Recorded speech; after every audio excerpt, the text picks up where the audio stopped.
Have you ever tried to cold smoke your own cheese?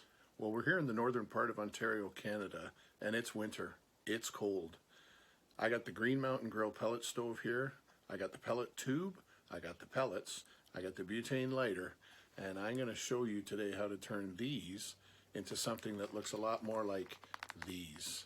It's a lot easier than you think. And today at Marksy's place, I'm going to show you how. So until you've smoked cheese, it might seem a lot more difficult than it really is. All you need to determine is what flavor of cheese you want to use. Today I've got Monetery, Jack, Gouda, Havarti, and Old. The size of the pieces that you want to cut them into, these are approximately 100 gram pieces from a 400 gram bar. I purchased these locally on sale for $4.50 a piece. So each one of these is giving me 4 pieces of that cheese. Then you need to determine the pellets that you want to use and the flavor profile of those pellets. I've used maple, hickory, oak, cherry, but the one I've found the best is apple. Everyone I've given the apple flavor to has raved about how tasty it is. And all we're going to simply do is light these pellets on fire, get a good fire going with the pellets, let it run for a minute or two, and then we're going to blow it out, and that's what generates the smoke. Of course, I've labeled them with the bar labels that were on the cheese, and I'm going to take those off, of course, when we start the smoking process. So next up, I'll light this flame and we'll get that going and see what that turns into. So I've got the butane lighter here, I've got the propane, or the butane torch, excuse me, and we're going to light these up now. This is going to take about 45 seconds to a minute to get this fully lit and get some of these smaller pellets actually starting to burn on their own without the help of a lighter. You can see it immediately starts to smoke. Once this gets good and solid and the flame is going by itself, we're going to leave it for about 45 seconds to a minute again, just to make sure that it is lit extremely well and that the pellets are burning on their own without the help of the lighter. So we'll let that go for a sec. That looks pretty good, as long as it doesn't go down too much. The one thing we have to think about as well while we're doing this is you don't want too much heat inside of the smoker when the cheese is actually being smoked. Of course, that'll melt the cheese, even if it's a solid cheese like the 4 that we have. It's a good idea to make sure that you do this in cold weather, or I've seen people as well, they'll actually add bowls of ice, or they'll put the flame very, very low. They'll remove all the insides of the smoker and they'll put the flame very, very down low so there's not a lot of heat being generated off of the pellets. As long as you do that and you're in cold weather, this usually works out really, really well. The other thing, you can place the tube. I always place the tube over in the left corner of the grill. The exit for the smoke is over on the right side, meaning that all of the smoke will have to travel across the top of the cheese before it actually escapes out the vent out at the side. So this thing has been going pretty good, although the flame has kind of died down a bit. I'm just going to give it another little blast here. As you can see, when I put the butane on it, the smoke really, really starts to billow, and that's what we want to do, or that's what we want this tube to do once we blow the flame out, is generate a lot of smoke. That's a little bit higher. I'll just pull that back a bit as well, and you can see that's got a fair amount of pellets in it. That's probably about 4 hours worth of burn time there. And you can smoke these for anywhere from 45 minutes to 4 hours. I've typically gone between 3 and 4 hours each time I've done this. We'll get into how long you leave it in the next part of the video later. But I typically go anywhere from, say, 3 to 4 hours total time. The other thing that you can do, which I've done a few times, about halfway through, you can flip the cheese over, and you can also turn the rack around so that the cheese over on the far right side is getting more direct smoke than it was during the first part. Lately, the last few times I've done this, I've not flipped the cheese over, but I have spun the rack around to get just a little more even flow of the pellets across all 4 bars while we're doing it. So this flame now is much better than it was earlier. and I'm going to give it about another 10 or 15 seconds, and then we're simply just going to blow the flame out. You'll notice above the grill as well on the side, I've got a fan. Because we're inside the garage here doing this, we don't want smoke to fill up the garage. Lesson learned. So we actually turn the fan on. Once we close the lid, we'll turn the fan on, and the smoke will come out the other side of the grill.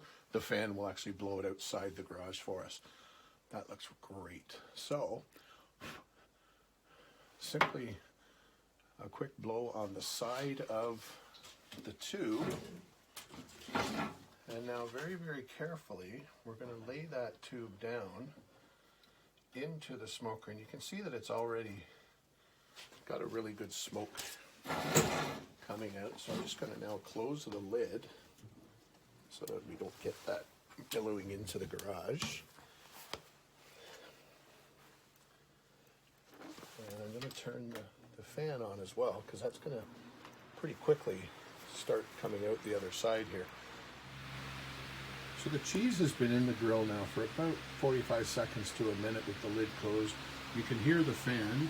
There's the fan blowing, and there's the exhaust coming out of the smoker. So just for a second here, I've let this go, as I said, about a minute. I just want you to see how quickly this fills up with smoke all around us there. So what we're going to do is we're going to close this lid. We're going to leave this for about 3 or 4 hours to smoke over the cheese. And what I'd like you to do just before I do that, just have a good look at the tops of the cheese.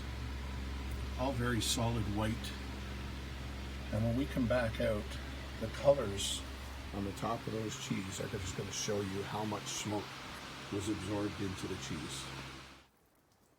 So we're about an hour and a half in now, and I just turned the fan off as it was a little bit noisy, but you can see as soon as I do, you can start to see the smoke coming out this side of the Green Mountain Grill, and there it is coming out of the chimney.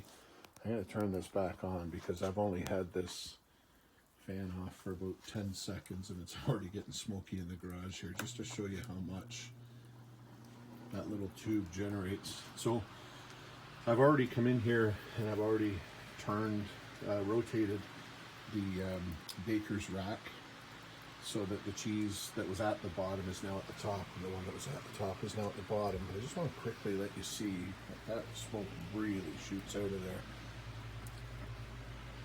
The coloring on the top of it might look the same, but in person it is a little bit yellow. I know as well that it's been about an hour and a half to 2 hours. You can see the smoke tube just quite, not quite, but just about halfway through the burn. So as I said, I have rotated that, and all we're going to do now is let that sit for another hour and a half to 2 hours, and then we're going to move on to the next step in the process. So we're back out with the cheese. The fan is off. The pellet tube has burnt out. There's no smoke coming out of the chimney, and I'm going to show you the end result. Now all of these have a nice yellow tinge to them. You can see down at the bottom, however, these here have a really, really nice smoke to them. Just compare the different colors there. As I said earlier in the video, I used to, or I was for a bit, flipping these after a couple of hours, but I've kind of liked that darker brown on the cheese, so the last few times I've done this, I haven't flipped them at all partway through. I have spun them, and I haven't really noticed any difference in the taste or the flavor of the cheese. You can see over to the left there, the pellet tube completely burnt out. All of the pellets burned. So we'll empty that. The next step here for the cheese is we're going to do the 4 pieces by flavor, and we'll bring the 4 pieces down onto this parchment paper. We'll wrap it up. We'll mark it with the black marker there, and then we're going to put this in the fridge for at least 24 hours, up to 48 hours, and that's just going to let the cheese rest. It's gone through a whole smoking process here, and letting it rest for 1 day at least, and up to 2. The last step is where we will take it out of the fridge and we'll vacuum seal it and we'll mark it with the dates, and that will be the next portion of this video. Okay, so we pulled these out of the fridge. They've been sitting for right around 24 hours. I decided not to let it go 2 days this time. But I just want you to see this from the top down is Gouda, Havarti, Monetery Jack, and then Old Cheddar. Just have a look at the beautiful coloring that's on all of these. I mean, obviously some better than others. That's the Gouda. That, by the way, is the most popular one that everybody seems to love. This is the Havarti. This is Monetery Jack. I'm kind of stepping in the light. And then this is the Old Cheddar. And if you remember from yesterday's video, the rack along the bottom, where a lot of these were beside each other, was the darkest, and that's kind of how I put them in the parchment paper as well. So you can see the one to the very left end seems to be a lot darker than the rest of the pieces of that same flavor. So what I'm going to do now is I have already done up some bags, some freezer bags, and I'm going to put these together. 2 pieces is what I typically do, so there's 200 grams in each bag. I'll put them in the bags, and then I'm going to seal them up and mark them, and then I'll just come back to show you what they look like when they go in the fridge to age. Okay, so they're all sealed up. If you recall, I had 4 400-gram bars, and here they all are here, sealed in packages of 2 and roughly 100 grams a piece. I just wanted to note, if you have a look, the color on these 2 pieces here, and of course these are the 2 favorites that people seem to love the most, Havarti and Gouda. Just keep getting blocked out or else too bright. But if you look at the color that's on this cheese, this is amazing. And even that, the second piece is there. Sometimes they get great color like that. This is another one I did in February. And just look at the color that's already on the Swiss. Now, in these 2 examples here, I was not flipping the cheese halfway through. So the bottom side of these are going to be a little bit lighter. Of course, there are grill marks on them too. But the bottom sides are a lot lighter. But that smoke flavor infuses all throughout the cheese. That's why we sealed them. It's let them sit for so long. In comparison, back in December, I did this one, these pieces of Gouda, and after 2 hours, I flipped these. So you can kind of see they don't really get a ton. You don't really get a ton of color when you flip them, but it looks like when you leave them on the one side, they do get better color. Now, these are going to go and live in the fridge with their other brothers and sisters for at least probably 6 to 8 weeks, and then we'll dive into them. These 2 here, they've been in since December, so about 2.5 months. These are actually going to go into the kitchen today, and we're going to open up these and have some Gouda. If I was to open these and eat them right away, having pulled them out of the fridge, they would honestly taste like eating a cigarette that's burnt. So again, a lot of discussion all over the internet about how long these should wait before you eat them. Usually, a lot of people say at a minimum 2 weeks, but a lot of people have said the longer you go, the better they get. And I can honestly say I've kind of experienced that myself. But typically about 6 to 8 weeks, I'm opening them up. But I have a few that I have done, and I'm going to let them sit.